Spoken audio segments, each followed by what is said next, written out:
Hello friends, welcome to golden career. RRB PO interview series का fourth part है, fourth video है। तो scale 1 officer का interview देने जा रहे हैं। आप लोग को पता है क्या पहन कर जाना है, आपको ये पता है कि आपको इंट्रोडक्शन कैसे देना है, आपको बेसिक इंटरव्यू के क्वेश्चंस मैंने बता दिए। अब बात आती है कि जिस पोस्ट के लिए आप जा रहे हैं उसकी जॉब प्रोफाइल क्या है। इंटरव्यू में अगर पूछ रहे भाई पीओ बन के करोगे क्या, कुछ पढ़कर आए हो, कुछ में पता है जॉब प्रोफाइल के बारे में, तो आपको पूरी डिटेल पता होनी चाहिए कि आपको क्या क्या काम करने पड़ सकते हैं। तो यहाँ पर हम बात करेंगे उन सभी के बारे में। और अगेन ये आपके इंटरव्यू के लिए बहुत इंपॉर्टेंट हो जाता है, क्योंकि आपसे इंटरव्यू में आपकी जॉब के बारे में पूछे जाने के चांसेस बहुत ज़्यादा हैं कि आप अवेयर भी हो कि नहीं हो। पैनल ये ज़रूर जानना चाहता है। तो जो हमारे पेड मेंबर्स नहीं, जो हमारे इंटरव्यू क्लास के मेंबर्स हैं, उन्हें जो है ये वीडियो पूरी देखने को मिलेगी। बाकी अगर अभी तक आपने मेंबरशिप ज्वाइन नहीं की है या अभी तक आपने इंटरव्यू क्लासेस परचेज नहीं की हैं, तो आप फटाफट कर लीजिए। वीडियो के डिस्क्रिप्शन बॉक्स में लिंक दिया हुआ है। मैंने बोला था 500 सीट्स ही हैं। जब स्केल 2 के इंटरव्यू की हमने सीरीज स्टार्ट की थी 200 सीट्स ही थी और बहुत जल्दी फिलअप हो गई थी। बाद में फिर रजिस्ट्रेशन नहीं हुए थे।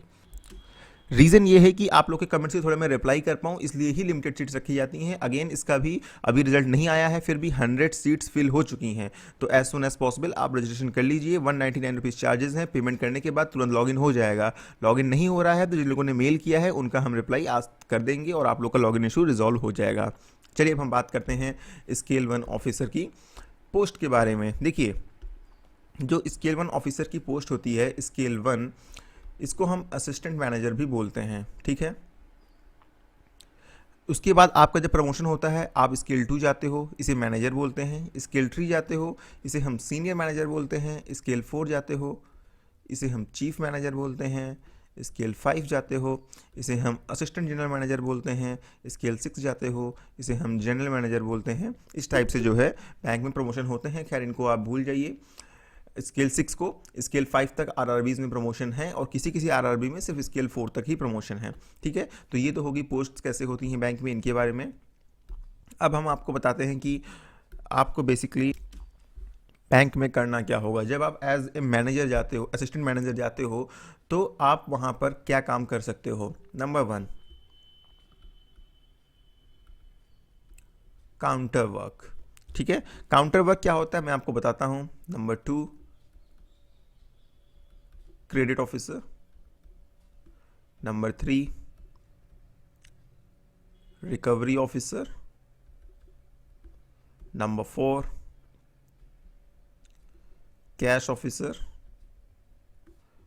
Number 5, mixed work. नंबर 6 बहुत कम पॉसिबिलिटी है, बीएम भी आपको बनाया जा सकता है। ये होती है आपकी जॉब प्रोफाइल। अब आप पूछोगे सर काउंटर वर्क क्या होता है, ठीक है। एक एक करके इनके बारे में मैं आपको बताऊंगा।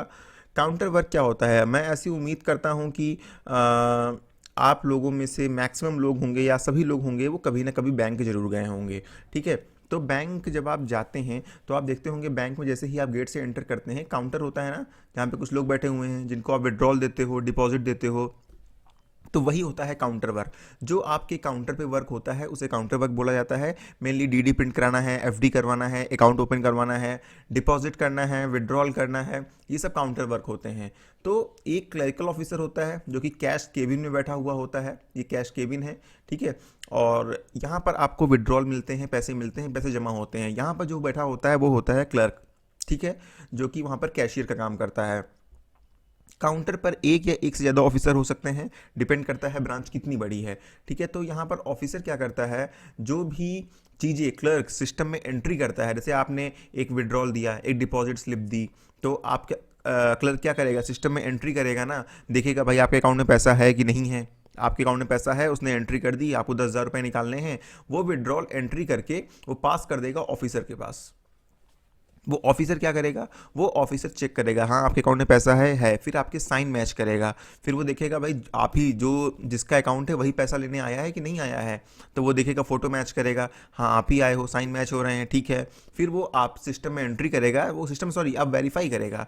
सिस्टम में वेरीफाई करने के बाद आपके अकाउंट से पैसा डिडक्ट हो जाएगा एंड वापस वो क्लर्क को दे देगा अपने साइन करके, तो क्लर्क जो है आपको पेमेंट कर देगा। ये होता है basic counter work. Same account open कराना है, आपने काउंटर पर जाके अकाउंट ओपन का फॉर्म जमा कर दिया, ऑफिसर ने चेक किया, वेरीफाई किया, सब कुछ सही है, फॉर्म पे अपने साइन किए, देन अगेन किसी क्लर्क ने या किसी ऑफिसर ने ही अकाउंट ओपन कर दिया, देन दूसरे ऑफिसर ने वेरीफाई कर दिया। बैंक में जो भी चीज़ें होती हैं वो डबल होती हैं, एक एंट्री दूसरा वेरिफिकेशन। कोई भी काम होगा सिंगल नहीं करा जा सकता है, दो लोग तो चाहिए ही चाहिए। एक आदमी एंटर करेगा, एक वेरीफाई करेगा। वेरिफिकेशन की पावर क्लर्क के पास नहीं होती है, सिर्फ और सिर्फ ऑफिसर के पास होती है। ठीक है, तो ये हो गया आपका काउंटर वर्क। बेसिक आइडिया ही देना है, बहुत डिटेल में नहीं देना है। ठीक है, लॉकर ऑपरेट कराने का काम भी कोई भी ब्रांच का ऑफिसर जिसको बीएम अलॉट कर दे काम, वो कर सकता है। ठीक है, अब दूसरा होता है क्रेडिट ऑफिसर। क्रेडिट ऑफिसर मतलब होता है लोन देने का काम, मतलब कि आप लोन रिलेटेड वर्क देखोगे। तो क्रेडिट ऑफिसर का काम क्या है? लोन रिलेटेड वर्क देखना। अब जिस भी आदमी को